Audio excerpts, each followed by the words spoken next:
ম্যাডামের নানা বসে আছে, ও বলে দেয় দিক কপালে যা আছে। আমি তো আজ রাতে থাকছি না, চলে যাচ্ছি চট্টগ্রামে। সত্যি কথা বলছি, কোরআন এই যে আমি মাথায় নিয়ে বলতে পারি, পৃথিবীর জমিন ধোঁকা, ধোঁকা এবং ধোঁকা। এটা জেলে 3 বছর থাকার পরে আমি আরো বেশি বুঝেছি। বিশেষ করে মা বাবা, স্ত্রী, সন্তান সবগুলো ধোঁকা। আমি আমার বর নাম নিয়েই বলছি, যেহেতু রেকর্ড হচ্ছে। ম্যাডাম আবার আজকে থাকতে দেবে তো রাতে, ছাতা যাহাই হবে। ম্যাডামও আমার জন্য ধোঁকা। ও যতই ভালোবাসুক আমাকে, কোরআন বলেছে আমাল হায়াতুদ দুনিয়া ইল্লা মাতাউল গুরুর, পৃথিবীর সব কিছু ধোঁকা। কে বলছেন? আমি এখন যদি এখনই মারা চাই, আজ রাতে ম্যাডাম আমারে আর পাহারা দেবে না, বলবে 2-3 জন নিয়ে আসেন, নাই তো আমার ভয় লাগছে, জিন আসতে পারে। কথা বলছে না কেন? হয়তো 2-3 দিন পাগল হয়ে যাবে, কান্নাকাটি করে 7 দিন খাবার খেয়ে না খেয়ে কাটাবে। সন্তানাদি মা বাবা আমার এই ম্যাডাম সবই একই অবস্থা করবে। 40 দিন পরে দেখবেন যা স্বাভাবিক হয়ে যাচ্ছে। যেহেতু ওনার বয়স এখন বেশি না, আমার এখন 33, ওনার খুব বেশি হলো 26 হবে। এই জন্য ওনার মা বাবা তো আর রাখবে না। 4 মাস 10 দিন পরে দেখবেন আর একটা হামজা দেখে বিয়ে দিয়ে দেবে। কি এইটাই বাস্তবতা না? বলেন। নানারে জিজ্ঞাসা করেন, করবে না ওনার নাতিরে? ওইটাই করবে।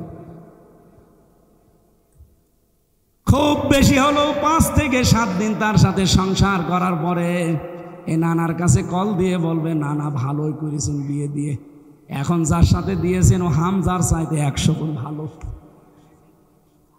আমি কি বেশি বলছি না ঠিক বলছি? এইটা দুনিয়া ভাই, এইটার নাম দুনিয়া।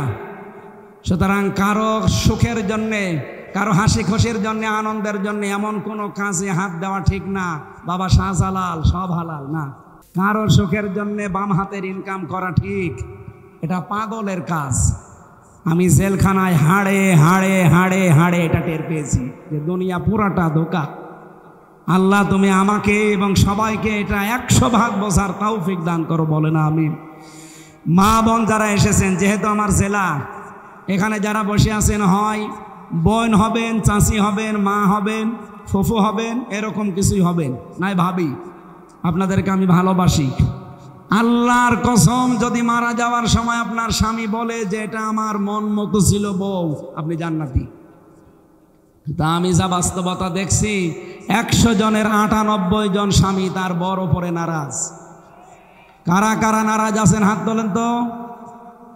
একজন না, এলাকা ভালো আছে আলহামদুলিল্লাহ।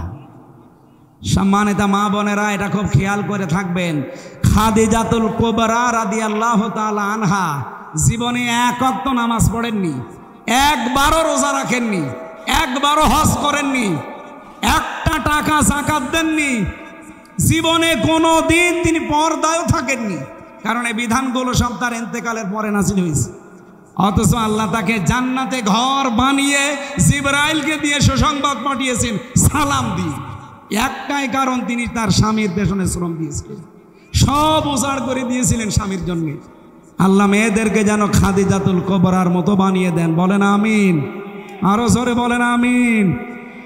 এখানে অনেক পুরুষ মানুষ আমি সহ বসে আছি। প্রথম 1-1.5 বছর 2 বছর হয়তো নিজের বউ ভালোই লাগে, এরপরে আর আকর্ষণ কমে যায়, ভালো লাগে না, তখন অন্যের বউ দেখলে আনন্দ লাগে। এরকম পুরুষ মানুষ নেই? এটা একটা রোগ। এই রোগের ঔষধ 2টা। সূরা নূরের 30 নম্বর আয়াতে আল্লাহ ঔষধ দিয়েছেন, কুল্লিল মুমিনিনা ইয়াগুদ্দু মিন আবসারিহিম ওয়া ইয়াহফাজু ফুরুজাহুম যালিকা আযকা লাহুম। আল্লাহ বলেন, নবী আপনি মুমিন পুরুষদেরকে বলেন তারা যেন তাদের চক্ষুকে নিম্নগামী করে পরনারী দেখলেই।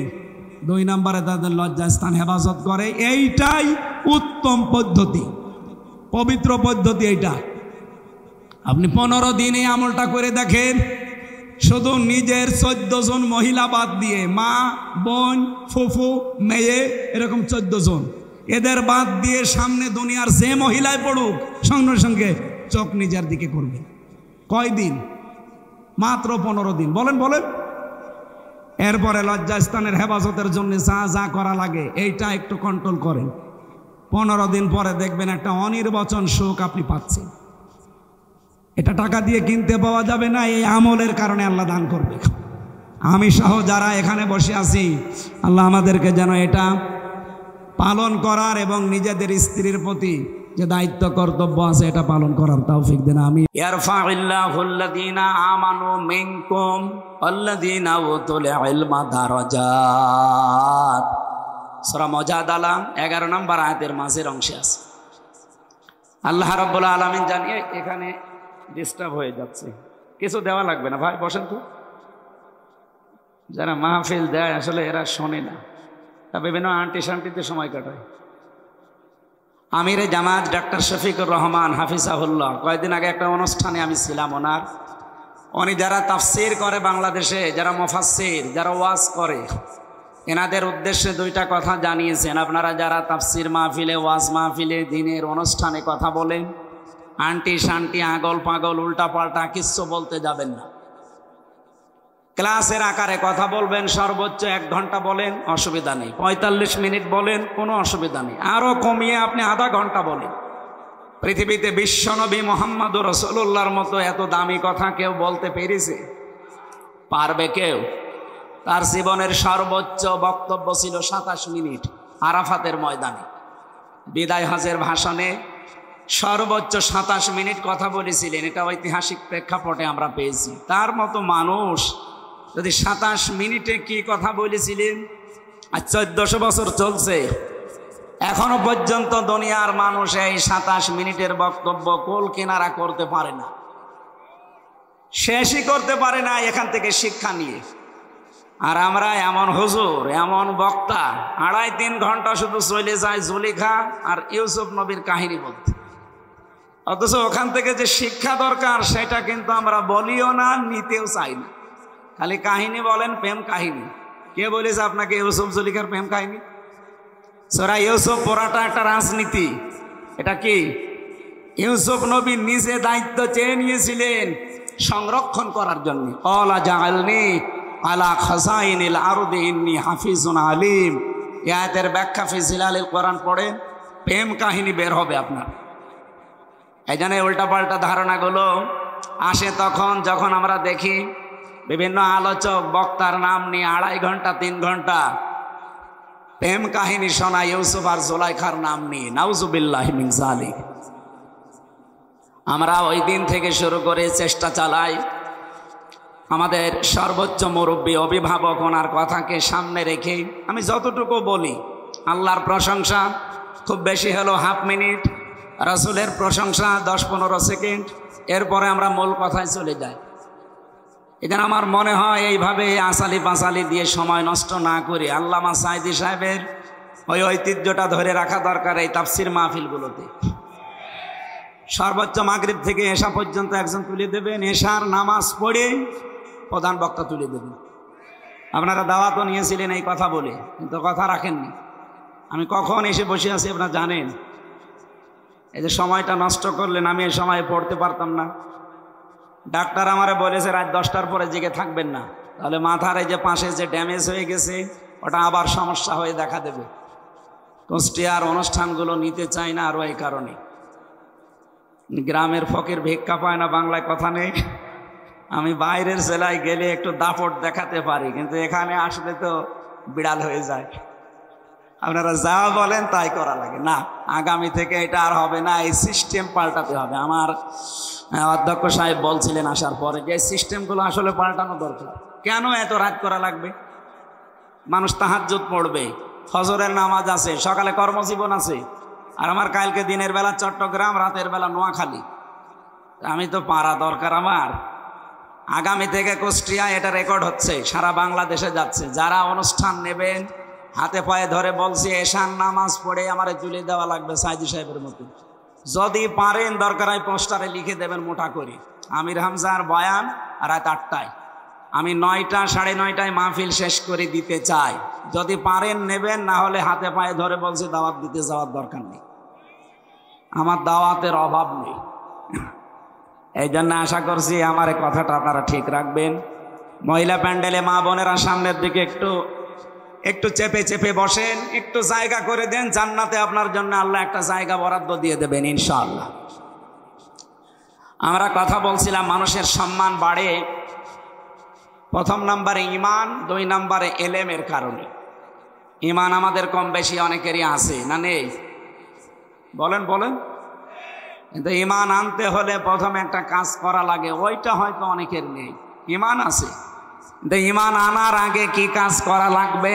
কোরআনে কারিমে আল্লাহ সূরা বাকারার 257 নম্বর আয়াতে জানিয়েছে, ফামাই ইয়াকফুরু বিত-তাগুত ওয়া ইউমিন বিল্লাহ। কেউ যদি ইমান আনতে চায় তার প্রথম কাজ সে যেন তাগুত ছেড়ে দেয়। বাংলাদেশে বহু ইমানের দাবিদার আমরা তাগুত ছেড়ে না দিয়ে ইমানের দাবি করি, এই কারণে আমাদের ইমান টিকতে চায় না। ফাকাদ ইসতামসাকা বিল উরওয়াতিল ওয়াসকা লা ইনফিসামা লাহা। আল্লাহ তাআলা বলেন তাগুত ছেড়ে দিয়ে যদি ইমানের দাবি করতে পারে, ও এমন একটা মজবুত রশি ধারণ করেছে যা জীবনেও ছিঁড়ে যাবে না।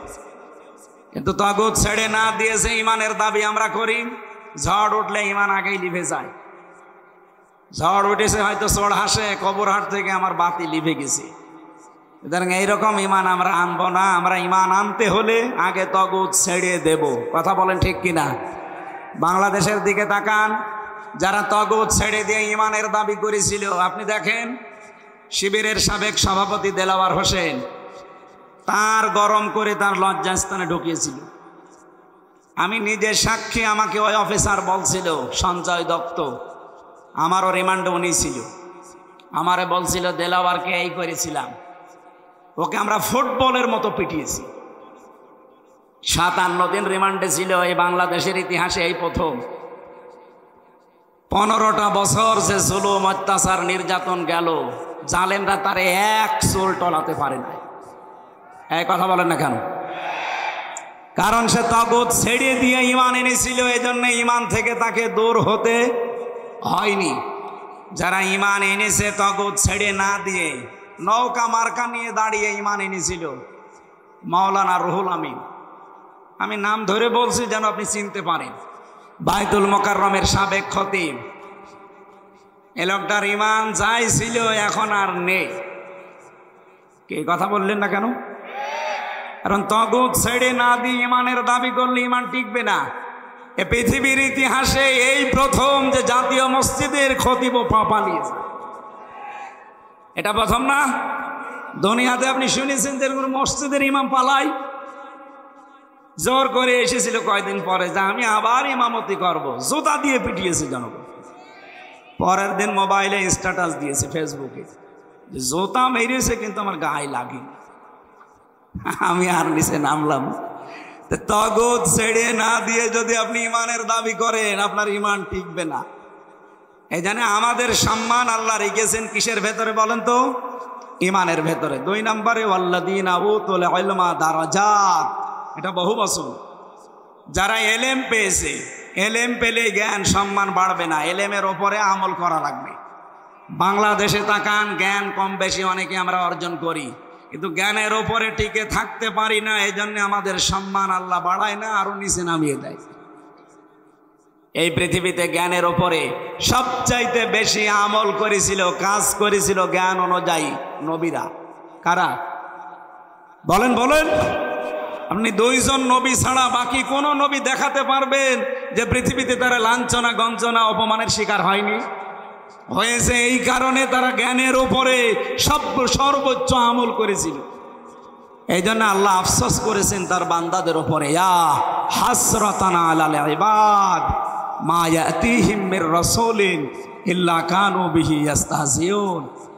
সূরা ইয়াসিনের 30 নম্বর আয়াত। আল্লাহ বলেন আমার আফসোস, আমার আক্ষেপ, এমন কোন নবী রাসূল দুনিয়ায় পাঠালাম না যার সাথে সমসাময়িক মানুষেরা ঠাট্টা বিদ্রুপ করে নাই, উপহাস করে নাই। বলেন তো নবীদের চরিত্র খারাপ ছিল? বলেন বলেন। একটাই কারণ, তারা তাদের জ্ঞান অনুযায়ী আমল করেছিল। এই কারণে আল্লাহ দারাজাত, দিন যত যায় নবীদের সম্মান মর্যাদা আল্লাহ বাড়াতেই থাকে। এই জন্য প্রথমে আল্লাহ আরম্ভ করেছেন আয়াতটা ইয়ারফা দিয়ে। রাফা ইয়ারফা, এটা মোজারে, বর্তমান, ভবিষ্যৎ, প্রেজেন্ট, ফিউচার। সুতরাং ইমান আনার পরে যদি এলেম অনুযায়ী, জ্ঞান অনুযায়ী আপনি আমল শুরু করেন, দিন যত যাবে আপনার মর্যাদা, সম্মান আল্লাহ দুনিয়ায় বাড়াতেই থাকবে। শুধু বাড়াবে না, বাড়াতেই আরো জোরে বলেন, বাড়াতেই থাকবে। এই জন্য যে যার যা ইমান আছে এবং যার যা আমল আছে ওই অনুযায়ী আল্লাহ তার সম্মান মর্যাদা যেন আরো বাড়িয়ে দেন। সকলে বলেন আমিন। সামনে বসা মুসলমান ভাইরা, পর্দার আড়ালের সম্মানিতা মা এবং বোনেরা, প্রশাসনের ভাইরা, প্রাণ প্রিয় কুষ্টিয়াবাসী, আল্লাহর দরবারে শুকরিয়া জানাচ্ছি। 3 দিন 13-14 বছর পরে হলেও কোরআনের আলোচনা এখানে হচ্ছে। যারা বুঝে হোক না বুঝে হোক বন্ধ করে রেখেছিলেন, আল্লাহ যেন তাদের হেদায়েত দেন। বলেন আমিন। আগামীতে কিয়ামত পর্যন্ত কোরআনের অনুষ্ঠান, কোরআন প্রচারে, কোরআন প্রসারে, কোরআন কায়েমে কোনো বাধা আসুক, এটা আমরা আর দেখতে চাই না। এই কথা বলেন না কেন? সেই সংক্রান্ত আয়াত আজকে আমরা পড়েছি সূরা মায়েদার 54 নম্বর আয়াত। এটাকে সামনে নিয়ে বাস্তবতার নিরিখে তাফসীর আকারে কথা বলার চেষ্টা চালাবো ইনশাআল্লাহ। আমাদের শরীরের ভেতরে 17টা জিনিস এমন আছে যা একজনের সাথে আরেকজনের মিল নেই। আমার চামড়ার সাথে ষাঁড়ের চামড়া মনে হয় একরকমই দেখা যাচ্ছে, কিন্তু ষাঁড়ের চামড়া কেটে যাক, ফেটে যাক, ছিঁড়ে যাক, আমার চামড়া কেটে লাগিয়ে দেবেন, পছন্দ ধরবে। লাগবে তো নাই, আরো পছন্দ ধরবে। হ্যাঁ, ওনার শরীরে আমার শরীরে 9768 প্রকার চামড়া আছে। যে কোনো চামড়া আপনি লাগিয়ে দেবেন, কেটে ভালো হয়ে যাবে। এটার দ্বারা এটাই বোঝাতে চেয়েছেন, আমি হাদিসের ব্যাখ্যা বলছি। আল্লাহ রাব্বুল আলামিনের আয়াত হচ্ছে ওয়ালা তাজিরু ওয়াজিরাতু বিজরা উখরা, কিয়ামতে কেউ কারো বোঝা বহন করবে না। এই আয়াতের ব্যাখ্যায় একটা হাদিস এসেছে, এটা তাফসিরে হাক্কানিতে আছে। মুহাদ্দিসিন ইকরাম ব্যাখ্যায় লিখেছেন যে আমার চামড়া ওনার সাথে মেলে না, পছন্দ ধরে লাগিয়ে দিলে কিয়ামতের দিন উনি আমার পাপের বোঝা বহন করে নিয়ে বেড়াবে। এই কথা আমাকে উনি শোনায়।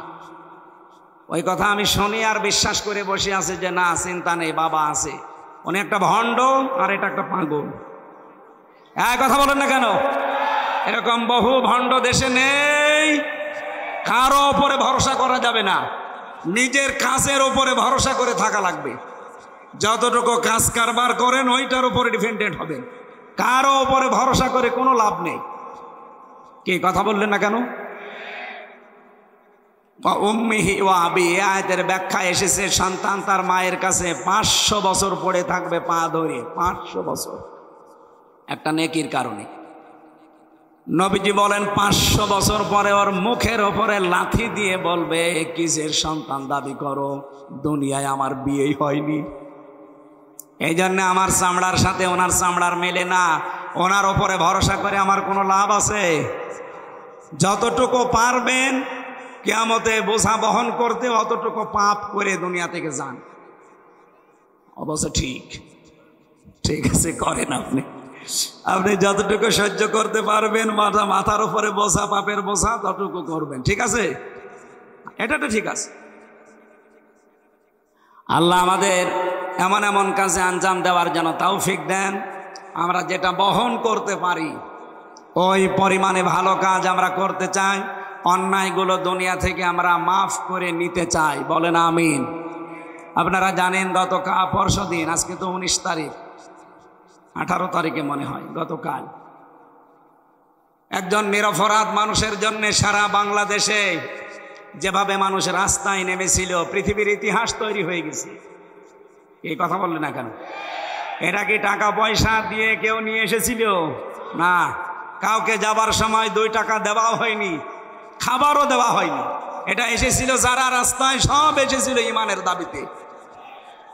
1500 বছর আগে হুদায়বিয়ার সন্ধির যে ঘটনা আসে, জন্মের পর থেকে আমরা শুনি। এখানে একটা শিক্ষা আছে। 1399 জন মানুষকে নবীজি শপথ বাক্য পাঠ করাচ্ছিলেন।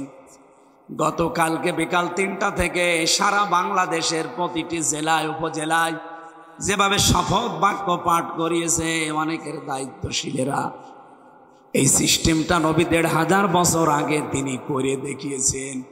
তারাও এরকম এটিএম আজহারুল ইসলামের মতো একজন মানুষকে, নিরপরাধ নির্দোষ, তাকে আটক করে হত্যার মিথ্যা কথা ছড়িয়ে দিয়েছিল।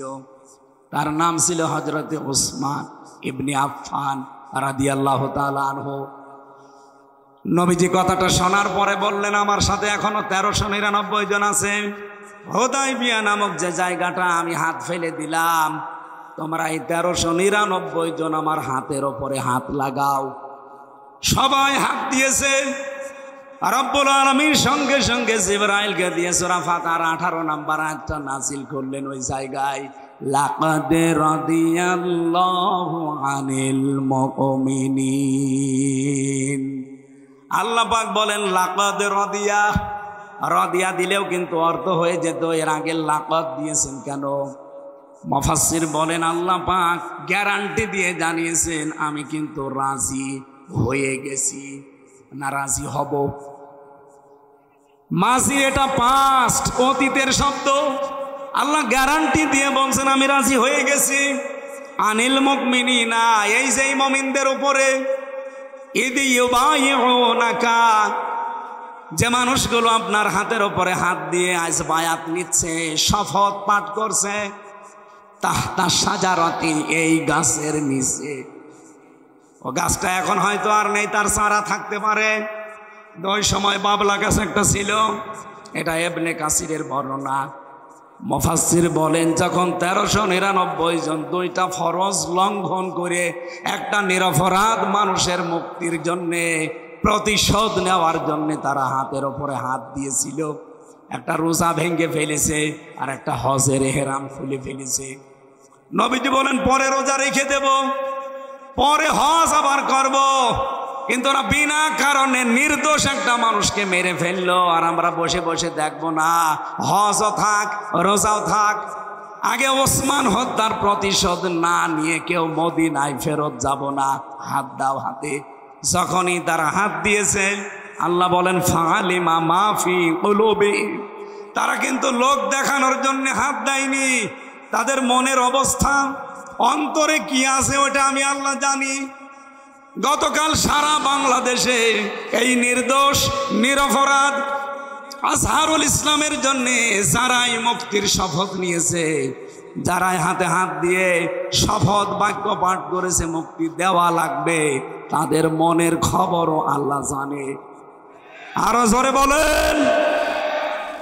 আল্লাহ পাক বলেন আমি দুইটা জিনিস তাদেরকে দিয়েছি, ফানজালাস সাকিনাতা আলাইহিম, তাদের উপরে আমার প্রশান্তি নাজিল করেছি।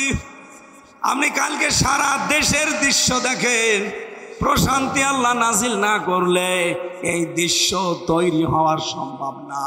কত মানুষ এরকম অনুষ্ঠান করতে গেলে হাজার হাজার কোটি টাকা খরচ করেও পারত না। আজকেও সারা বাংলাদেশে একটা দলের অনুষ্ঠান হচ্ছে। আমি আসার সময় কয়েকজনকে জিজ্ঞাসাও করছিলাম, দিনের বেলা একটা অনুষ্ঠানে যাচ্ছিলাম, ওখানে যাবার সময় একটা লোককে বললাম যে ভাই আপনারা এসেছেন আল্লাহর জন্যে? বলে কিসের হুজুর? আল্লাহর জন্য 300 টাকা পেয়েছি। কত? 300 টাকা দিয়ে যার এক বেলা খাবার, এই জন্য এরকম চিল্লাপাল্লা করছি। এরপরেও কত মানুষকে পাওয়া যাচ্ছে না, অথচ গতকালের দৃশ্যে 300 না 3 টাকাও কাউকে দেওয়া হয়নি। বাড়িতে যাওয়ার সময় অনেকে ফানজালাস সাকিনাতা আলাইহিম, মনে একটা প্রশান্তি নিয়ে বাড়ি গেছে। আল্লাহ বলেন ওয়াসাবাহুম ফাতাহান করিবা, 3 নম্বরে আমি আল্লাহ তাদেরকে একটা নিকটবর্তী বিজয়ের সুসংবাদ দান করছি। এই আয়াতটা পড়ার পরে, ব্যাখ্যা দেখার পরে আমার মনে হচ্ছে ওই সময় 1500 বছর আগে কাফেররা এ ঘোষণা যেই শুনেছে যে মুহাম্মাদুর রাসূলুল্লাহ সাল্লাল্লাহু আলাইহি সাল্লাম 1399 জনকে হাতে হাত দিয়ে শপথ বাক্য পাঠ করাচ্ছে, ওরা ভয়তে ওসমানকে ছেড়ে দিয়েছে।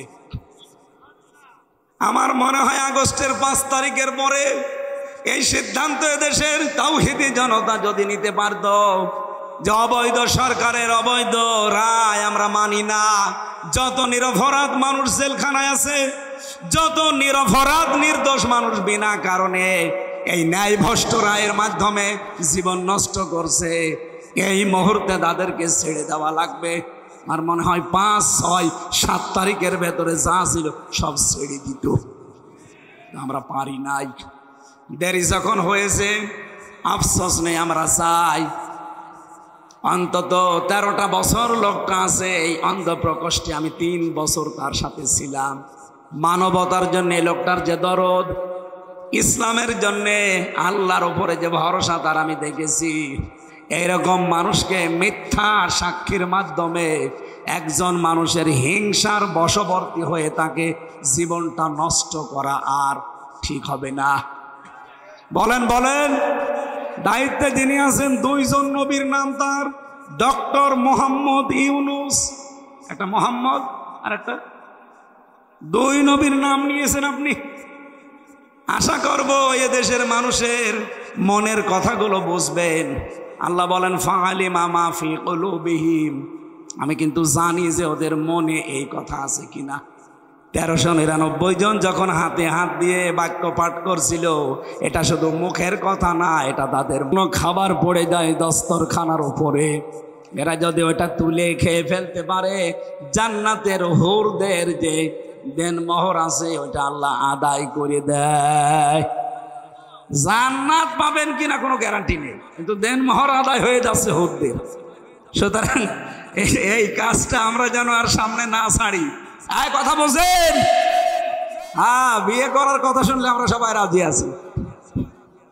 এদেশের বহু মানুষ নামাজের 13টা ফরজ জানে না, বিয়ে করা ফরজ এটা জানে না।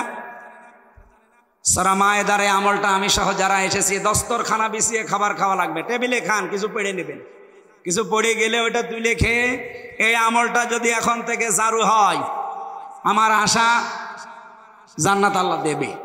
নয়তো হুর পাবো কোথায়? জান্নাতি যদি না দেয়, হুর নেই, হুর না হলে দেন মোহর কিসের? এই জন্য আশা করছি আমলের মাধ্যমে জান্নাতও হবে, হুরও পাবো, দেন মোহর আদায় হবে ইনশাআল্লাহ। আজকের তেলাওয়াতকৃত আয়াত 120টা আয়াত আছে এই সূরায়, মাত্র একটা আয়াত পড়েছি, 54 নম্বর আয়াত। আজকের আলোচনার বিষয় ফিরে আসা। কি বললাম? বলেন বলেন। রব্বুল আলামিন ডাক দিয়েছেন এখানে ইমানদারকে। আমি যে ইমানের সংজ্ঞা বললাম আপনারা কি বুঝেছেন? ইমানের দাবি করলেই কিন্তু হবে না। জাতীয় মসজিদের সাবেক খতিবেরও ইমান ছিল, দেলাওয়ার ভাই শফিকুল ইসলাম মাসুদ ভাই এদেরও ইমান ছিল, কিন্তু একজনের ইমান উড়ে গেছে আর একজনের ইমান বৃদ্ধি হয়েছে। কথা বলেন ঠিক কিনা? এখানে ইমান আনতে হলে আগে তাগুত ছেড়ে দেওয়া ইমান আনা লাগবে। আল্লাহ ওই রকম ইমান আনার তৌফিক দেন, বলেন আমিন। ডাক দিচ্ছেন আল্লাহ, ইয়া আইয়ুহাল্লাযীনা আমানু, ওহে যারা ইমানের দাবি করো,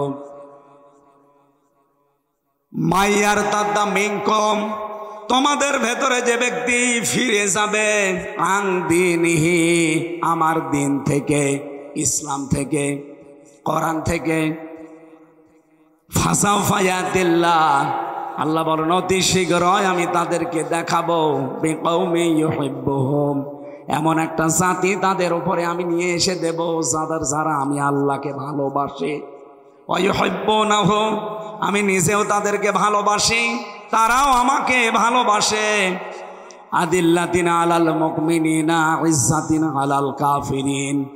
আর এই সমস্ত মানুষগুলোর ভেতরে কয়েকটা গুণ পয়দা হবে। 1 নম্বরে গুণাবলী পাওয়া যাবে, তারা নিজেদের ভেতরে, মুমিনদের ভেতরে থাকবে রহম দিল, কোমল হৃদয়ের অধিকারী, আর কাফেরদের প্রতি হবে ভয়ঙ্কর এবং কঠোর। ইউজাহিদুনা ফি সাবিলিল্লাহ, তারা আল্লাহর রাস্তায় সংগ্রামকারী হবে, প্রচেষ্টা চালাবে। ইউজাহিদুনা ফি সাবিলিল্লাহি ওয়ালা ইয়াখাফুন, তারা ভয় করবে না লাউমাতা লাইম, কোন তিরস্কারকারীর তিরস্কারকে। যালিকা ফাদলুল্লাহ, আল্লাহ কিন্তু এই গুণাগুণ কাউকে দেয় না, দেয় তাদের যাদের ওপরে আল্লাহর রহমত। যালিকা ফাদলুল্লাহ, এটা আল্লাহর দয়া অনুগ্রহ। ইউতিহি মাইয়াশা, আল্লাহ যাকে ইচ্ছা এটা তাকে দান করেন। আল্লাহু ওয়াসিউন আলিম, আল্লাহ প্রশস্ত এবং জ্ঞানী, প্রাচুর্যময়। এটা বাংলা অর্থ ছিল। আমরা এবার তাফসিরে যাচ্ছি। প্রথমে আরম্ভ করছে ফি জিলালিল কোরআন দিয়ে। এই ওঠে কে গো? এই ছেলে, ও এটা মুরব্বি, পেছন থেকে তো মনে হচ্ছে না। ঠিক আছে, মুরব্বী মানুষ চলে যায়, যাক। শুধু প্রসাব পায়খানা বাদ দিয়ে কেউ যাবেন না। খুব যদি নেশা লাগে বিড়ি খাওয়ার, খেয়ে চলে আসবে।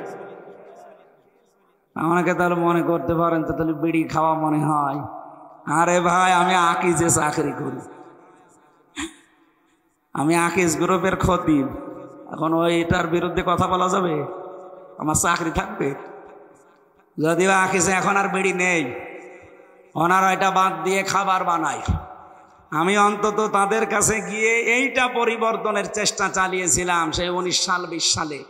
আল্লাহ সফল করেছে। বারবার ওনাকে বলতাম যে স্যার, আপনাদের একটা বদনাম, আপনার বাবা এটা করেছে ঠিক আছে, কিন্তু এটা বাদ দিয়ে আপনারা খাবার তৈরি করেন। ওনারা বিড়িটা আমেরিকার টোবাকোর কাছে প্রায় 12,000-এর উপরে কত টাকায় বেচেছে, বিক্রি করে ওইটা দিয়ে এখন খাবার তৈরি করি। প্রায় 65টা খাবারের ব্যবস্থা ওনাদের, 65টা প্রোডাক্ট তৈরি হয়, তার ভেতরে প্রায় 55টার উপরে খাবার। এই জন্য বিড়ি খাওয়ার পক্ষে তো কথা বলা যাচ্ছে না, বিশেষ করে খুলনা আর বরিশাল বিভাগে।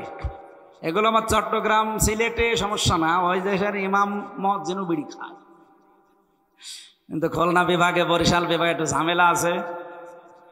আপনারা খুব বেশি নেশা লাগলে যান ভাই, বারবার তো নিষেধ করে পারা যায় না, কারণ এই এলাকার মানুষ বিড়ি খায়। এই সামনেই তো মনে হয় এরকম কিছু আছে, আমি যাওয়ার সময় আসা যাওয়ার সময় দেখি লেখা আছে। যান, খেয়ে চলে আসেন, ওই যে একজন যাচ্ছে তাড়াতাড়ি আসবেন। যান যান, না যাক। আর প্রসাব পায়খানা বাদ দিয়ে অন্তত 15-20 মিনিট উঠবেন। আর উঠবেন কি? আর 15-20 মিনিট দেওয়া যাবে না? ঠিক আছে, ওঠা উঠি করলাম, মুনাজাত করে দেব। আল্লাহ রাব্বুল আলামিন বলেন, মাই ইয়ারতাদ্দা মিনকুম, মান মানে যে ব্যক্তি, ইয়ারতাদ্দা দিয়েছেন আল্লাহ বাবে ইফতিয়াল, ইরতিদাদ শব্দের শাব্দিক অর্থ হচ্ছে হক থেকে বাতিলের দিকে ফিরে যাওয়া। আর এটার প্রবণতা বেড়েছে আগস্টের 5 তারিখের পর থেকে। আগে তো যাই ছিল, ওই সময় বুঝতাম না। এখন আগস্টের 5 তারিখের পর থেকে এই প্রবণতা বাংলাদেশের মানুষের অনেকের ভেতরে আমরা দেখতে পাচ্ছি। ওরা সত্য দিন ছেড়ে দিয়ে মিথ্যার দিকে দৌড়াচ্ছে। কথা বলেন না কেন? নাম ধরেই বলছি, এই যে চাঁপাইনবাবগঞ্জের হারুন সাহেব এবং তার বউ পাপি। পাপিয়া না, পাপিয়া দিলে ঝামেলা, পাপি আ কাইটে দেন কি হয়? পাপি। এই স্বামী স্ত্রী দুইজন বানিয়েছে যে কোন মিস্ত্রি, কি আরম্ভ করেছে এরা। অথচ 15.5 বছরে বেশ ভালো ভালো কথা বলতো, এগুলো এখন শুনতে পাচ্ছি চাঁপাইনবাবগঞ্জের মানুষের কাছে পুরাটা ভাওতাবাজি। এই 15.5 বছরে তার নামে এই ফ্যাসিস্ট সরকার একটা মামলাও দেয়নি। অবৈধ সংসদে সে যেয়ে কত ভালো ভালো কথা আমাদেরকে শোনাতো, আপনি দেখেছেন। আগস্টের 5 তারিখের পর থেকে সবচাইতে বেশি একামতে দিনের বিরুদ্ধে, বিশেষ করে জামাত এর নাম নিয়ে যে বিষোদ্গারগুলো করছে। আপনি চাঁপাইনবাবগঞ্জের সাবেক মেয়র, আমি নাম নিলাম না, উনি আজকে ঘোষণা দিয়েছে এই হারুন সাহেব জীবনে 2 বার জেলে গেছে। দলের জন্যেও না, মানবতার জন্যেও না, ইসলামের জন্যেও না। একটা হচ্ছে সরকারি টিন, ত্রাণের টিন চুরি করেছিল, আর একবার শুল্কমুক্ত গাড়ি, যেটা ট্যাক্স দেওয়া লাগে, এটা ফাঁকি দেওয়া গাড়ি উনি বিক্রি করে দিয়েছিল। এই 2টা কারণে উনি 2 বার জেলে গেছে। এটা কি দলের কারণে, মানবতার জন্যে, না ইসলামের জন্যে? ওনার মুখে কোনো কথা মানায়, বিশেষ করে একামতে দিন যারা পালন করে তাদের বিরুদ্ধে। যদি এরকম কেউ বলতো যে যার চরিত্র ঠিক আছে, আপনি তো গোলাম ছিলেন বাতিলের, আপনার মুখে কথা মানায় না, এটা রেকর্ড হচ্ছে আপনার কানে, এক্ষুনি চলে যাচ্ছে আমি জানি। আশা করছি আপনি থামবেন, নয়তো আপনাকে কিন্তু জাতির সামনে এমন কিছু মানুষ আছে ন্যাংটা করে ছাড়বে। আপনি মনে করছেন কেউ তো টের পায় না? কে বলেছে? সব রেকর্ড আছে আপনার 15 বছরে। দল থেকে চাইনি আপনি সংসদে যান, আপনারা 6 জন জোর করে গেছে। 6 জনের ভেতরে 4 জন বলেছে আমরা যাব না, বাকি 2 জন, উনি আর ওই যে আরেকজন হবিগঞ্জের, আমি নাম নিলাম না, ব্রাহ্মণবাড়িয়ার, জোর করে গেছে তারা দলের সিদ্ধান্তের বাইরে। আমার যেহেতু সাবজেক্ট ওইটা না, আমি শুধু ইঙ্গিত দিলাম বাংলাদেশে বহু মানুষ কিন্তু আল্লাহর দিন থেকে ফিরে চলে যাচ্ছে একেবারে প্রকাশ্য ফ্যাসিস্টের দিকে, বাতিলের দিকে। ওরা মনে মনে করছে আমরা যদি এভাবে চলে যাই হাজারো মানুষ আমাদের দেখা দেখি চলে আসবে এই দেশে, অন্তত আর যারা দিনের কথা বলে তাদের কথা আর কেউ শুনবে না। আরে ভাই, দিনের মালিক কি হামজা? কথা বললেন না? দিনের মালিক ইয়াসিন, দিনের মালিককে আমরা হচ্ছে দিনের খাদেম, কামলা। আমরা চেষ্টা করে যাব দিনের পক্ষে। এদেশে যদি কায়েম হয় দিন ভালো, না হলে আমার কোনো লস নেই, ইয়াসিনেরও লস নেই। আমাদের বেতন আছে বিকাল 5টায়। বিকাল 5টা মানে জীবনের শেষ দিন। এই কথা বলেন না কেন? আপনি কি করলেন? আপনি বাধা দিয়ে টার্গেটে পড়ে গেলেন। দিনের মালিক যিনি, সে আল্লাহ। দিনের মালিক আবার বলেন তো হামজা কে? সুতরাং এদেশে যারা দিন বিরোধী তারা হামজা বিরোধী না, তারা সরাসরি আল্লাহ বিরোধী। আমার নিজের কোন সম্পদ যদি আপনি মেরে কেটে নিতেন আমার রাগ হয়তো। আপনি তো সরাসরি বিরুদ্ধে আছেন আল্লাহর দিনের, তার মানে আল্লাহর বিরুদ্ধে গেলে আল্লাহর রাগ হবে না? বলেন বলেন। আল্লাহর রাগ যদি হয় উনি 3টি কাজ করেন। এদিকে তাকান। আল্লাহ রাব্বুল আলামিনের যদি রাগ হয়ে যায় কোন জাতির উপরে, 3টা কাজ করেন। 1 নম্বরে ফাসাউফা ইয়াতিল্লাহ বিকৌমি ইউহিব্বুহুম ওয়া ইউহিব্বুনাহু। আল্লাহ পাক বলেন ওদের উপর আমি এমন একটা জাতিকে এনে দেই যে জাতিকে নিজে আমি আল্লাহ ভালোবাসি এবং তারাও আমাকে ভালোবাসে। আপনি দেখেন বাংলার প্রেক্ষাপটে আয়াতটা, আজ অনেকেই বিভিন্ন কায়দায় যারা হক থেকে বাতিলের দিকে জানা শোনার পরও মুখ ফিরিয়ে চলে যাচ্ছেন। আপনি কিন্তু জানেন এই দেশে হক কোনটা? কথা বলেন না কেন? এই যে যৌথ বাহিনী কিছুদিন আগে অপারেশন ডেভিল হান্ট চালাচ্ছিল, এখনো পর্যন্ত ওটা আছে নেই? যৌথ বাহিনী দেখলে খুশি হয় ইমানদারেরা, আর ভয় পায় যারা খুনি, যারা দুর্নীতিবাজ, আর যারা জুলুমবাজ তারা। সূরা আহজাবের 22 নম্বর আয়াতে আল্লাহ দিয়েছেন আলাম্মা রাল মুমিনুন আল আহজাব।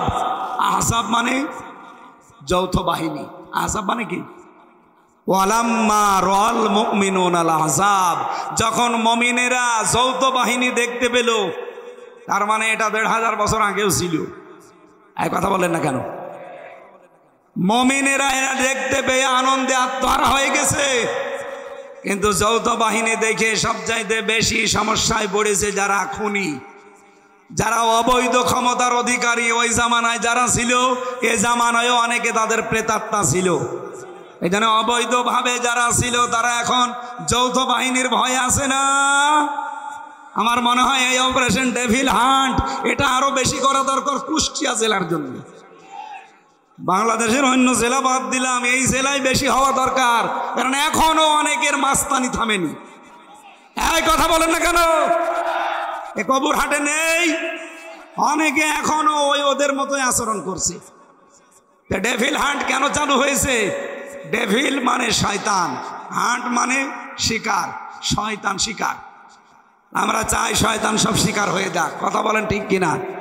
এই জন্য ডক্টর মোহাম্মদ ইউনূস খুব তাড়াতাড়ি একটা একটা করে গজব ডেকে নিয়ে আসতেছে। কিন্তু কিছুদিন আগে আযাবুল বুলডোজার নাজিল হয়েছিল। এটার নাম কি বলেন বলেন? আযাবুল এটা এমনি নাজিল হয়নি। সাতক্ষীরা, চাঁপাইনবাবগঞ্জ, চট্টগ্রাম এই জেলাগুলোতে তাকান, 2013 সালে হাজার হাজার মুসলমানদের বাড়ি ঘর বুলডোজার দিয়ে মাটির সাথে অনেক জালেম মিশিয়ে দিয়েছে। আল্লাহ সেই প্রতিশোধ নিয়েছে 25 সালে ফেব্রুয়ারির 5 তারিখে। এটা শুধু শেষ হয়ে গেছে তা না, এখনো সামনে যদি কেউ উস্কানি দেয়, আযাবুল বুলডোজার হয়তো নাজিল হবে না, ডেভিল হান্ট আসবে না, অন্য কোনো আযাব কিন্তু আবার সামনে চলে আসবে। এই জন্য আপনারা সাবধান হবেন। কারো উস্কানিতে পা দেওয়া, আরো বলেন মুস্কানিতে পা দেওয়া। অনেকে পা দিচ্ছেন। যৌথ বাহিনী যদি ধরে না, পেছনে এমন ভাবে লাল করে দেবে বাদরের পেছনের মতো। গোপালগঞ্জে লাল করেছিল না কিছুদিন আগে? ওই সময় শুনতাম গোপালগঞ্জ থেকে ঢাকায় আসবে, বসে আসলে 300 টাকা, দাঁড়িয়ে আসলে 1000 টাকা। এটা যদি গোপালগঞ্জের জন্য হয়, গোপালগঞ্জ থেকে ঢাকা খুব বেশি দূরে না, আমাদের কুষ্টিয়া থেকে আরো দূরে, সুতরাং ঢাকায়ও যেতে পারবেন না। এমন লাল করবে, বসে গেলে 1000 টাকা, দাঁড়িয়ে গেলে 2000 টাকা। এই সিস্টেম যেন এ জেলায় আর না আসে, এই জন্য আমার মনে হয় কারো উস্কানিতে পা দেওয়া যাবে না, সতর্কতার সহিত কাটানো লাগবে দিন। আল্লাহর প্রথম সিদ্ধান্ত কি? 1 নম্বরে যারা আল্লাহর দিন থেকে ফিরে যেতে চায়, আজ বিভিন্ন ভণ্ড পীরের নাম নিয়ে নতুন নতুন ইসলামের নিয়ম বের করে মানুষকে আসল ইসলাম থেকে বের করে নিয়ে চলে যাচ্ছে। কথা বলেন। রাজনৈতিক দলের বহু নিয়ম নীতি আজ ইসলাম থেকে মানুষকে ডাক দিয়ে ফিরিয়ে তারা হক থেকে বাতিলের দিকে নিয়ে যাচ্ছে। আপনি জানেন যে দেশে হক কোনটা? এই পৃথিবীর ময়দানে আল্লাহর ভাষায় হক হচ্ছে তারা যাদেরকে দেখলে বাতিলেরা সবচাইতে বেশি ভয় পায়। বাংলাদেশে হাজারো দল আছে, হাজারো মত আছে। আপনি বলেন এই 54 বছরে বাতিলরা সবচাইতে বেশি ভয় পেয়েছে, নামে হোক বেনামে হোক, যাদের সেইটাই হক দল। এরপরও যদি কেউ না চিনতে পারেন, এদিকে আসেন, এমন জোরে কানের নিচে দেব, টের পেয়ে যাবে। তাছাড়া কি আপনার তো বুখারী শরীফ দিয়ে হবে না, কোরআন শরীফ দিয়ে হবে না, বাকারি শরীফ লাগবে। অবশ্য ঠিক, এদিকে আসেন, আপনাকে বাকারি শরীফ দিচ্ছি। আল্লাহ রাব্বুল আলামিন যেন তার আয়াতটা আমাদের এই বাংলাদেশের মানুষকে দেখাচ্ছেন, যারা আজ দিন থেকে ফিরে চলে যাচ্ছেন। আল্লাহ বলেন, আমি তাদের উপরে এমন একটা জাতিকে নিয়ে আসব, এমন একটা কওমকে, দলকে আমি তোমাদের উপরে নিয়ে আসব, যারা আমি আল্লাহকে ভালোবাসে, আমি আল্লাহ নিজেও তাদেরকে ভালোবাসি। এখন এই দলটা কোনটা আপনি নিজে আয়াতের সাথে মিলান।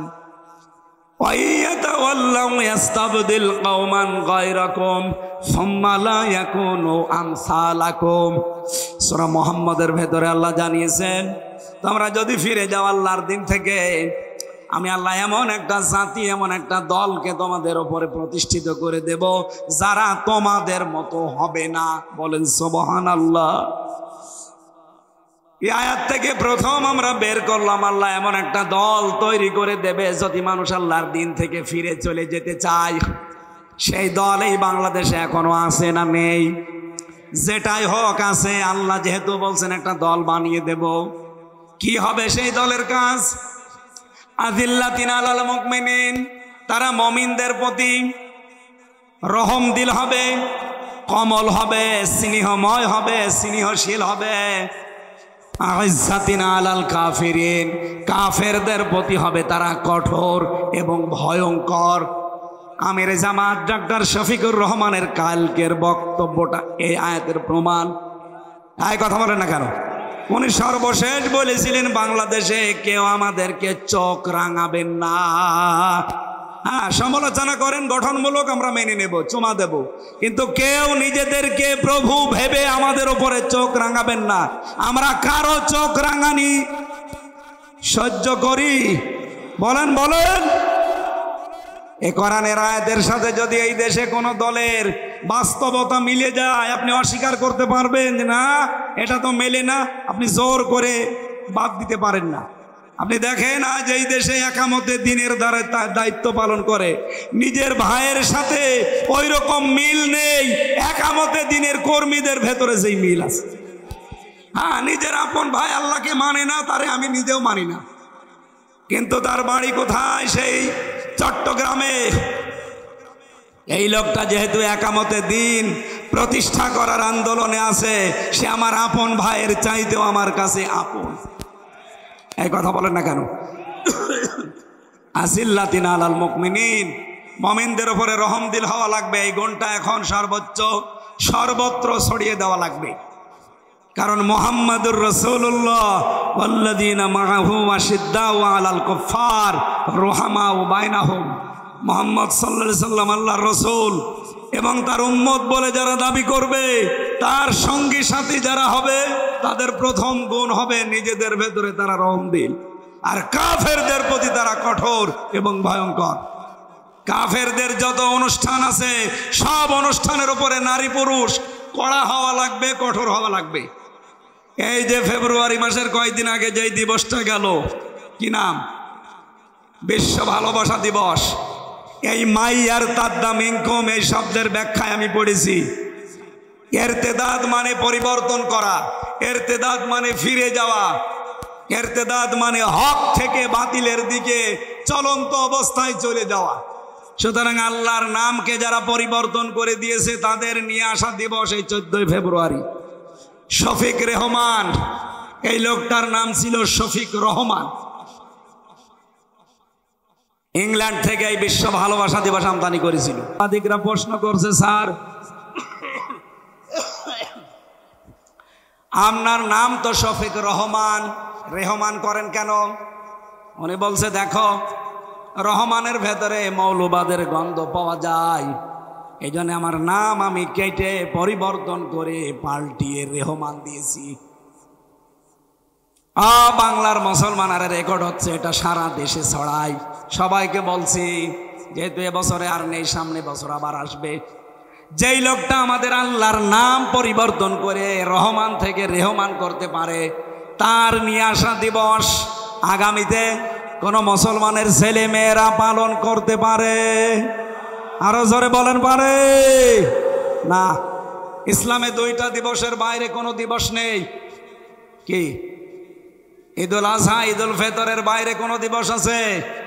কিসের প্রত্যাবর্তন দিবস, কিসের জন্ম দিবস, কিসের মৃত্যু দিবস?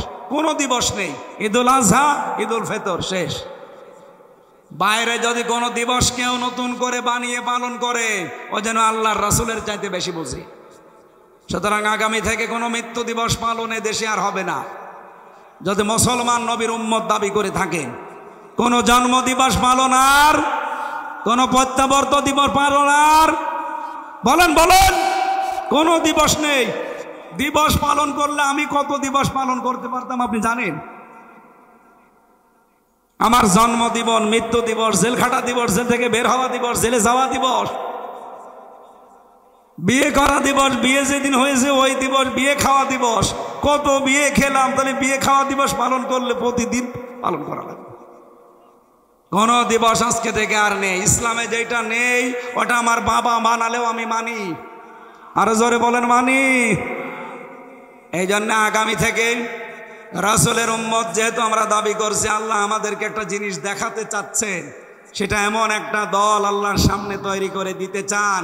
কারণ এদেশে অনেক মানুষ এখন ইসলাম থেকে মুখ ফিরিয়ে বুঝে হোক না বুঝে হোক নিচ্ছে, সে ধর্মীয় কায়দায় হোক আর জেনারেল কায়দায় হোক। এই কথা বলেন না কেন? আর আল্লাহ এরকম পরিস্থিতিতে যেহেতু কয়েকটা সিদ্ধান্ত নেন, তার ভেতরে 1 নম্বরে তিনি একটা দল বানিয়ে দিন। সেই দলকে আল্লাহ বলেন আমি বিজয়ী করব। কাতাবাল্লাহু লা আগলিবান্না আনা ওয়া রুসুলি। আমি আল্লাহ লিখে দিলাম, লামে তাকিদ নুনে সাকিলা, অবশ্যই আমি আল্লাহ এবং আমার রাসূলের সাথে যারা আছে তারা বিজয়ী হবেই। এই আয়াতটা আমরা সামনে বাস্তব অবস্থায় দেখতে চাই কিনা? আরো জোরে বলেন, চাই কিনা? আল্লাহ যেন চর্ম চোখে আমাদের দেখায় যে আল্লাহর দল এদেশে বিজয় হয়ে গেছে। আরো জোরে বলেন, আল্লাহর দল কারা? যারা 3টা কাজ করে। কয়টা? আপনি এবার দেখেন, এই দেশে এখন 72টার উপরে দল আছে, 48টাই নিবন্ধিত দল। আমাদেরটাও ছিল, সেটা মিলে 49টা। কিন্তু জালেমরা নিবন্ধনটা বন্ধ করে দিয়েছে। আমরা চাই এটা অতি শীঘ্রই ফেরত দেওয়া। কথা বলেন না কেন? জালেমদের কোন চিহ্ন যদি দেশে না থাকে, সবই তো বিদায় নিচ্ছে। 32 বিদায় নিয়েছে, টঙ্গিপাড়াও বিদায় নিতে পারে। কথা বলেন না কেন? জালেমদের কোন দৃশ্য এই দেশে কেউ দেখতে চায় না। কি কথা বলেন না কেন? কেউ দেখতে চায়? সবাই বলছে কোন জালেমের দৃশ্য এই দেশে থাকবে না।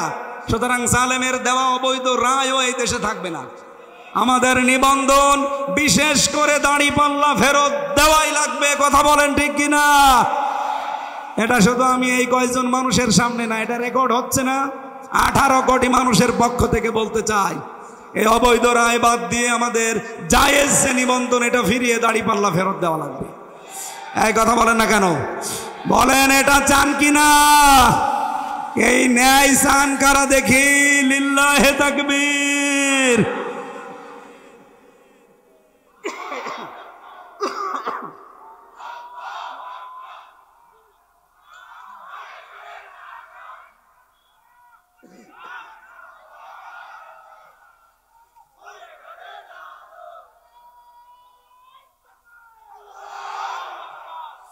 কুষ্টিয়াবাসী আল্লাহ রাব্বুল আলামিন যে দলটাকে তিনি পছন্দ করে দিন থেকে যারা ফিরে যায় তাদের উপরই তিনি বিজয় করবেন বলে ঘোষণা দিলেন।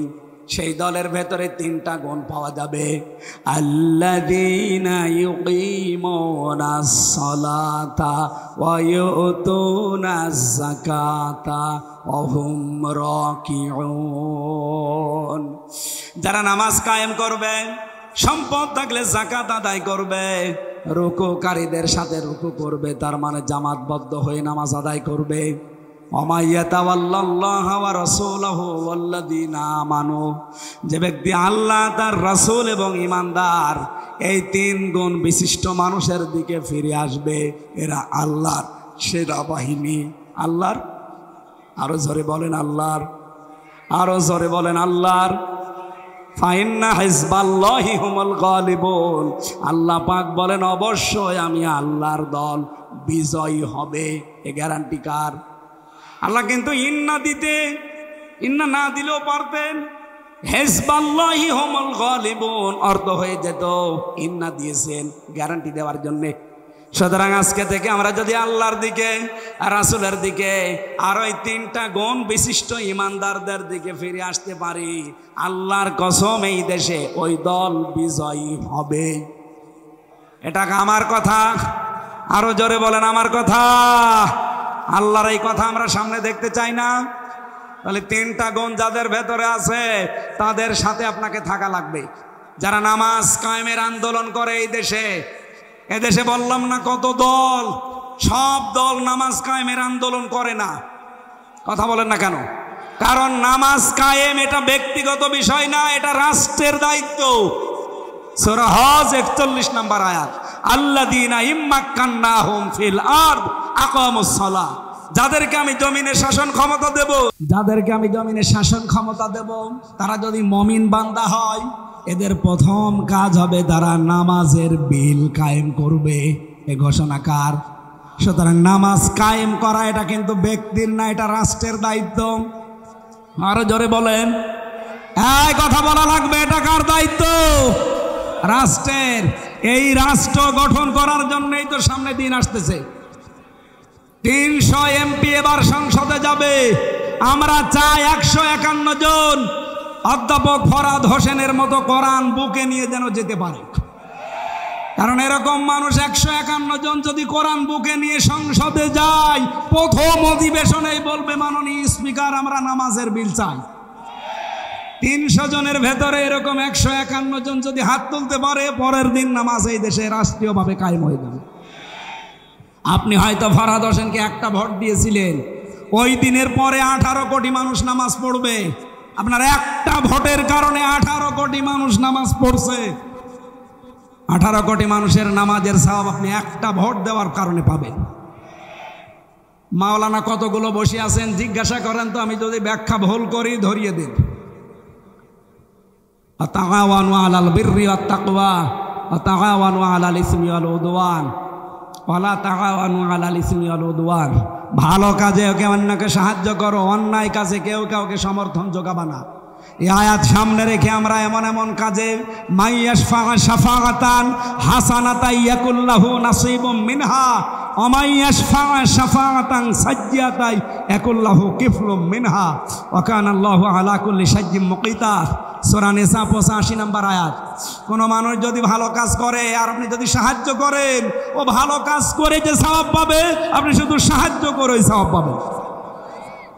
আমি ওনার নাম বললাম শুধু, এরকম মানুষ যদি কাউকে পান অবশ্যই তারা ভোট দেবেন, যেই লোকটা সংসদে কোরআন বুকে নিয়ে যেয়ে নামাজের বিল কায়েম করবে। এই কথা বলেন না কেন? আপনি ভোট দিয়েছিলেন একটা, নামাজের সওয়াব পাবেন কতগুলো? 18 কোটি। এই জন্য নামাজ কায়েমের দায়িত্ব যেহেতু ব্যক্তির না, এটা রাষ্ট্রের। আর আমরা এরকম একটা রাষ্ট্র সামনে চাই, এটা ফেরেশতারা বানিয়ে দেবে।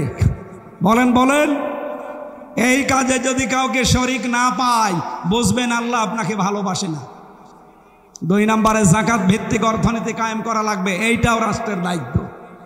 ওনাদের মতো 151 জন মানুষ যদি বলে আগামী থেকে আগামী সংসদে আমরা অধিবেশনে যাকাতের বিল চাই, কায়েম হয়ে যাবে 151 জন হাত তুললে, তখন যাকাতের ওয়াজ করা লাগবে না। বাংলাদেশে ইসলামী ব্যাংক নেই, কথা বলছে না কেন? 28 থেকে 32টা নিয়ম নীতি মেনে তারা চলে। তাদের মোশারাকা আছে, মোদারাবা আছে, মোরাবাহা আছে, বায়ে সালাম আছে, বায়ে ইস্তেসনা আছে, বায়ে মুআজ্জাল আছে, ওয়াহেদা আছে, এরকম 28টা থেকে 32টা। বাংলাদেশে যত ব্যাংকিং ব্যবস্থা আছে সবগুলোতে যদি এই নিয়ম নীতি মেনে চলতো, তাহলে আমাদের সুদের মতো গোনায় জড়িত হয়ে মায়ের সাথে জেনা করা লাগতো না। আমরা চাই সোনালী, রূপালী, চৈতালি ব্যাংক আছে, ও হবে কয়দিন পরে। সোনালী, রূপালী, চৈতালি, অগ্রণী যত ব্যাংক আছে সব ব্যাংক চলবে ইসলামী ব্যাংকের আদলে। এটা হবে তখন যখন যাকাত ভিত্তিক অর্থনীতি রাষ্ট্রীয়ভাবে কায়েম হবে। আরে ভাই, এইটাই তো আমরা চাই, আমরা যেন মায়ের সাথে জেনা করে কবরে না যাই। কামিল মাদ্রাসার প্রিন্সিপাল বসে আছে, পেছনে কত আলেম দেখতে পাচ্ছেন। আমরা চাই এই দেশে আমরা কেউ আর মায়ের সাথে জেনা করতে চাই, অথচ আমরা অনেকে করছি। এখানে কত মানুষ বসে আছে টাকা ছেড়ে রাখে, নাকি কবরহাটে নেই? টাকা ছেড়ে রাখে 1000, মাসে মাসে 200 টাকা বেশি পায়। আমি জানি কবরহাট এলাকায় আর খাজানগরে বেশি, আল্লাহর ওলি সব এই এলাকায় টাকা ছেড়ে রাখে, টাকা আসে। বলেন সুবহানাল্লাহ। অনেক চালাক মানুষ আছে, টাকা ছাড়ার সময় নিজের নামে ছাড়ে না, বোর নামে ছাড়ে। যদি গোনা হয় বোর নামে হবে। চালাকি করে পার পাওয়া যাবে, অথচ আপনি মায়ের সাথে কেবল জেনা করে আসলেন। যারা এই সুদের টাকা খান তারা সরাসরি জেনা করেন কার সাথে? ও বাংলার মুসলমানেরা, এই যে বারবার চিল্লায় আমরা এই কারণে। আপনি মায়ের সাথে জেনা করে এসে নামাজে দাঁড়িয়েছেন, সামনে রোজার মাস, রোজা রাখবেন, আপনার নামাজ হবে, রোজা হবে? বলেন। আরে ভাই, এত কষ্ট করে নামাজ পড়ে রোজা রেখে যদি নাই হয় তো ও করে কি করবেন আপনি? এই জন্য আগামীতে যাই করি যেন আল্লাহর দরবারে কবুল হয়, সেই নিয়ত নিয়ে বলছি। সামনে যাকাত ভিত্তিক অর্থনীতি কারা কায়েম করতে চায়, রাষ্ট্রীয় ক্ষমতায় কারা গেলে যাকাত এই দেশে রাষ্ট্রীয়ভাবে কায়েম করবে, আপনি টের পাচ্ছেন না? এরপরও যদি বলেন না হুজুর আমি বুঝি না, এই এদিকে আসেন, আপনাকে বোঝাচ্ছি, এদিকে আসেন।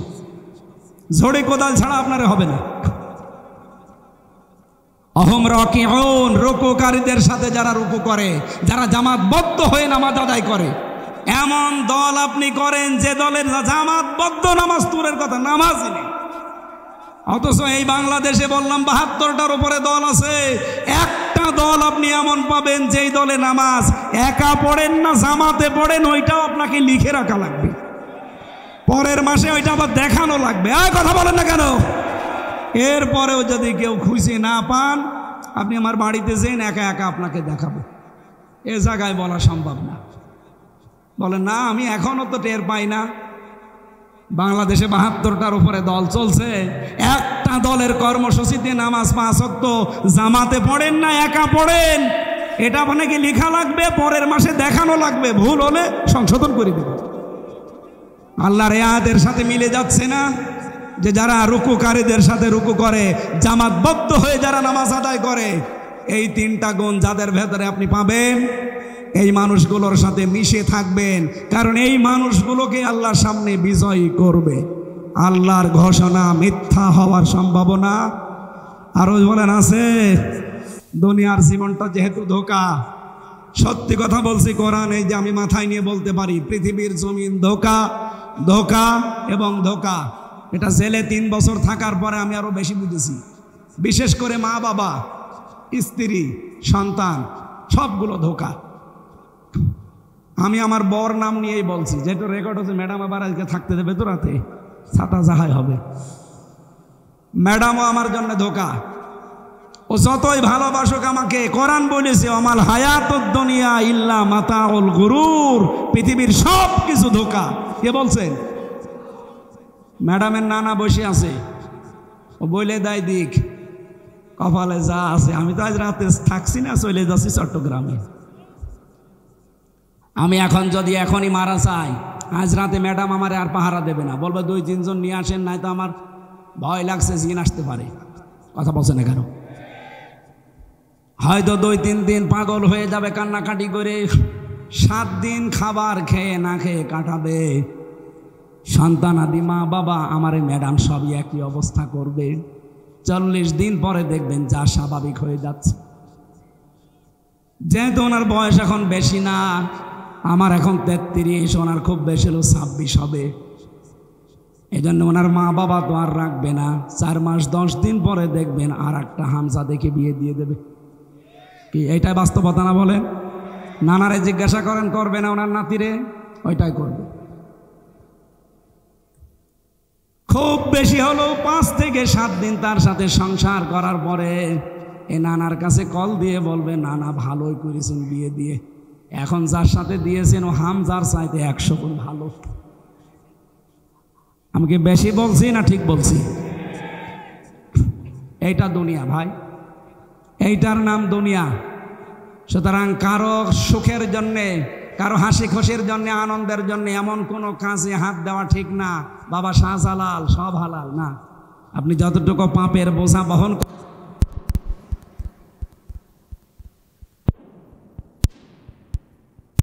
করেন ততটুকু কাজ করবেন। কারো সুখের জন্যে বাম হাতের ইনকাম করা ঠিক, এটা পাগলের কাজ। আমি জেলখানায় হাড়ে হাড়ে হাড়ে হাড়ে এটা টের পেয়েছি যে দুনিয়া পুরাটা ধোঁকা। আল্লাহ তুমি আমাকে এবং সবাইকে এটা 100 ভাগ বোঝার তৌফিক দান করো, বলে না আমিন।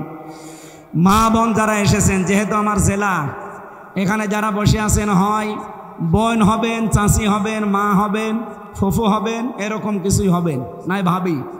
আপনাদেরকে আমি ভালোবাসি। আল্লাহর কসম, যদি মারা যাওয়ার সময় আপনার স্বামী বলে যে এটা আমার মন মতো ছিল বউ, আপনি জান্নাতি।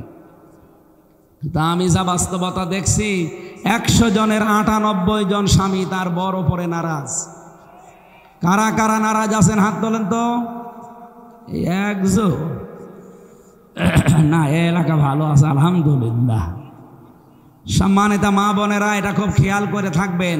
খাদিজাতুল কুবরা রাদিয়াল্লাহু তাআলা আনহা জীবনে 1 ওয়াক্ত নামাজ পড়েননি, একবারও রোজা রাখেননি, একবারও হজ করেননি, 1টা টাকা যাকাত দেননি, জীবনে কোনো দিন তিনি পর্দায়ও থাকেননি। কারণ এই বিধানগুলো সব তার ইন্তেকালের পরে নাযিল হয়েছে। অথচ আল্লাহ তাকে জান্নাতে ঘর বানিয়ে জিবরাইলকে দিয়ে সুসংবাদ পাঠিয়েছেন সালাম দিয়ে।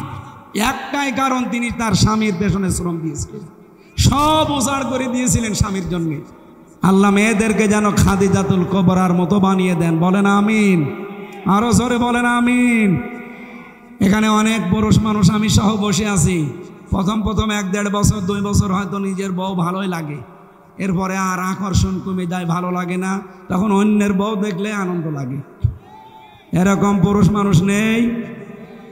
এটা একটা রোগ। এই রোগের ঔষধ 2টা। সূরা নূরের 30 নম্বর আয়াতে আল্লাহ ঔষধ দিয়েছেন, কুল্লিল মুমিনিনা ইয়াগুদ্দু মিন আবসারিহিম ওয়া ইয়াহফাজু ফুরুজাহুম যালিকা আযকা লাহুম। আল্লাহ বলেন, নবী আপনি মুমিন পুরুষদেরকে বলেন তারা যেন তাদের চক্ষুকে নিম্নগামী করে পরনারী দেখলেই। 2 নম্বরে তাদের লজ্জাস্থান হেফাজত করে। এইটাই উত্তম পদ্ধতি, পবিত্র পদ্ধতি এইটা। আপনি 15 দিনে আমলটা করে দেখেন।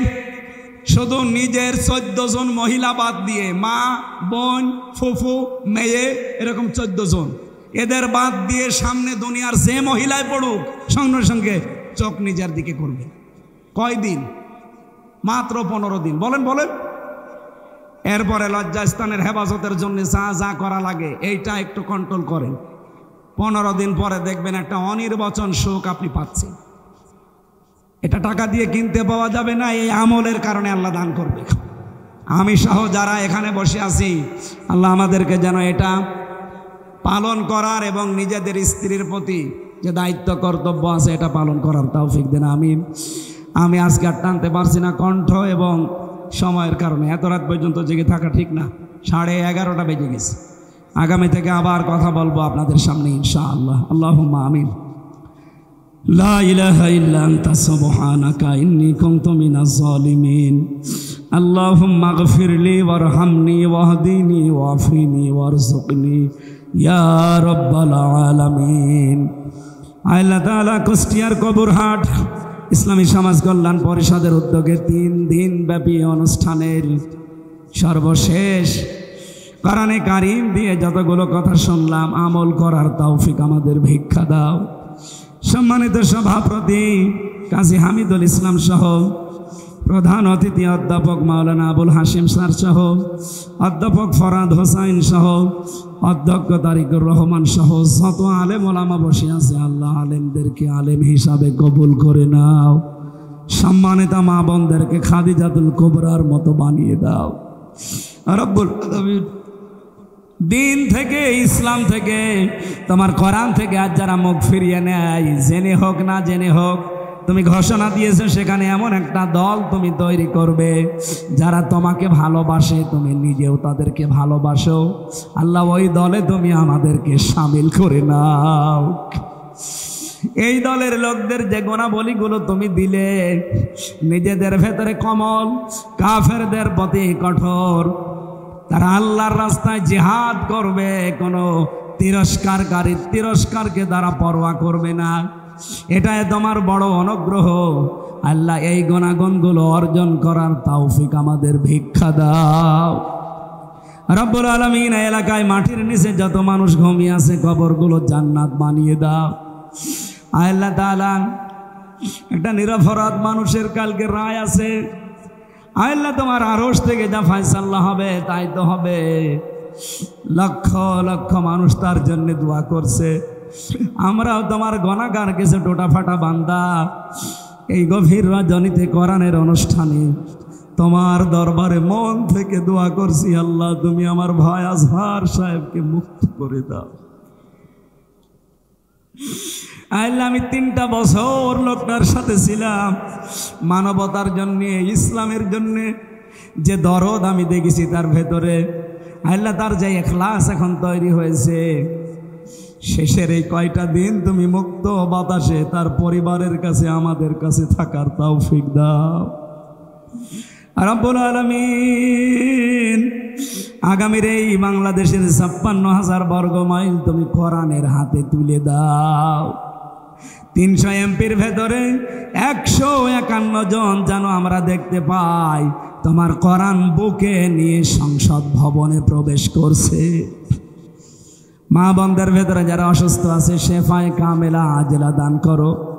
3টা বছর জালেমের জেলখানায় এমন কোনো টর্চার নেই যা আমার এই 3.5 হাত বডিতে ওরা করে নাই। মাথার চুল থেকে পায়ের তালু পর্যন্ত আমি কাপড় চোপড় খুলতে পারি না। যত অত্যাচার ওরা করেছে আল্লাহ, ওইগুলোকে তুমি শেফায়ে কামেলা আজেলা বানিয়ে দাও। আমার কণ্ঠটা তুমি কোরআনের জন্য ভিক্ষা দাও, আমার শরীরটাকে তুমি আগের অবস্থায় ফিরিয়ে দাও। এ মাহফিলের ইসলামী সমাজ কল্যাণের সম্মানিত সভাপতি মাওলানা সাইফুদ্দিন, তোমার আলেম বান্দাকে মঞ্জুর করো। মাওলানা ইয়াসিন এখানে কথা বলেছে, তার কথা আমলের তৌফিক দাও রব্বুল আলামিন। আমার এই প্রাণপ্রিয় জেলা কুষ্টিয়ার উপরে তোমার রহমত নাজিল করো। কোনো জালেম যেন এ জেলার দায়িত্ব আর কিয়ামতের আগে না পায় সেই ব্যবস্থা করে দাও। বারাকাল্লাহু লানা ওয়া লাকুম ফিল কোরআনিল আযীম। এই কবরহাট খাজানগর বটতল এলাকায় যারা ব্যবসা বাণিজ্য করে আল্লাহ তুমি মেহেরবানি করে বরকত দিয়ে দাও। আগামীতে অনুষ্ঠানটা আরো বিশাল আকারে তুমি কবুল করো। কাজী আব্দুল সালাম তোমার এই মুরব্বী বান্দাকে তুমি কবুল করো আল্লাহ। মাহফিলের বরেণ্য সদস্য যারা, স্বেচ্ছাসেবক যারা, যে যেইভাবে মন দিয়ে কাজ করেছে তোমার রহমত তার দিকে ওইভাবে এগিয়ে দাও। মরণ আসলেই যেন বলতে পারি লা ইলাহা ইল্লাল্লাহু মুহাম্মাদুর রাসূলুল্লাহ।